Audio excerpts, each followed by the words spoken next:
অন্তর্বর্তী সরকারের ঘোষণা অনুযায়ী আগামী ফেব্রুয়ারির প্রথমার্ধেই অনুষ্ঠিত হবে ত্রয়োদশ জাতীয় সংসদ নির্বাচন। আর এই নির্বাচন সামনে রেখেই নাশকতার পরিকল্পনা সাজাচ্ছে কার্যক্রম নিষিদ্ধ আওয়ামী লীগ। এরই অংশ হিসেবে ৩২টি সংসদীয় আসনে ঢুকে যেতে পারে প্রতিবেশী দেশে পলাতক দলটির নেতারা। সীমান্তবর্তী আসনগুলোতে আওয়ামী লীগ সহ বিভিন্ন সন্ত্রাসী গোষ্ঠী ভারত থেকে অবৈধভাবে অস্ত্র সংগ্রহ করে নির্বাচনে সহিংসতা চালাতে পারে। একটি বিশেষ গোয়েন্দা সংস্থার প্রতিবেদনে উঠে এসেছে আওয়ামী চক্রান্তের এমনই সব তথ্য। ওই প্রতিবেদনে বলা হয়, রাজনৈতিক কার্যক্রম নিষিদ্ধ থাকায় আওয়ামী লীগ বর্তমানে গোপন বৈঠক করছে, সামাজিক যোগাযোগ মাধ্যমে উস্কানি দেওয়া সহ ধর্মীয় অপপ্রচার চালিয়ে সাম্প্রদায়িক উত্তেজনা তৈরি করে নির্বাচনের সুষ্ঠু পরিবেশে বাধাগ্রস্ত করার পরিকল্পনা করেছে। গোয়েন্দারা জানান, যশোর, ঝিনাইদহ, কুষ্টিয়া, চুয়াডাঙ্গা, পাবনা জেলার 10টি আসনে চরমপন্থীদের তৎপরতা আছে। এছাড়া গোপালগঞ্জ, ফরিদপুর, মাদারীপুর, শরীয়তপুর, পটুয়াখালী, বাগেরহাট, মাগুরা, গাজীপুর, কিশোরগঞ্জ, হবিগঞ্জ, সিরাজগঞ্জ সহ কয়েকটি জেলার 26টি আসনে আওয়ামী লীগ সাংগঠনিকভাবে শক্ত।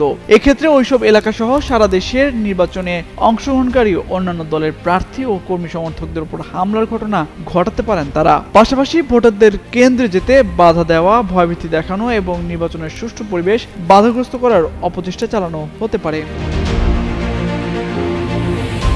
রাজনৈতিক বিশ্লেষক ডক্টর মাহফুজুর রহমান যুগান্তরকে বলেন, আওয়ামী লীগ ভারতের সহযোগিতায় সীমান্ত এলাকা সহ দেশের যে কোনো জায়গায় গোলযোগ সৃষ্টি করতে পারে। পেশি শক্তির বলে তারা অনেক কিছুর চেষ্টা চালাতে পারে। নির্বাচন বাধাগ্রস্ত করতে যেসব ঝুঁকি আছে সেসব মোকাবিলায় আইন শৃঙ্খলা বাহিনী সম্পূর্ণভাবে প্রস্তুত না বলেও তিনি মনে করেন।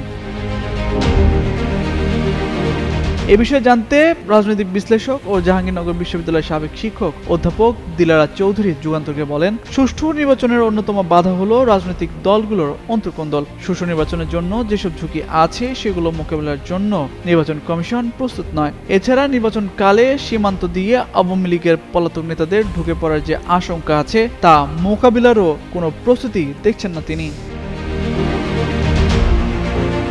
পুলিশের অতিরিক্ত আইজি খন্দকার রফিকুল ইসলাম বলেন, সব ধরনের ঝুঁকি মাথায় নিয়েই কাজ করছে পুলিশ। তফসিল ঘোষণার পরপর তৎপরতা আরও বেড়ে যাবে।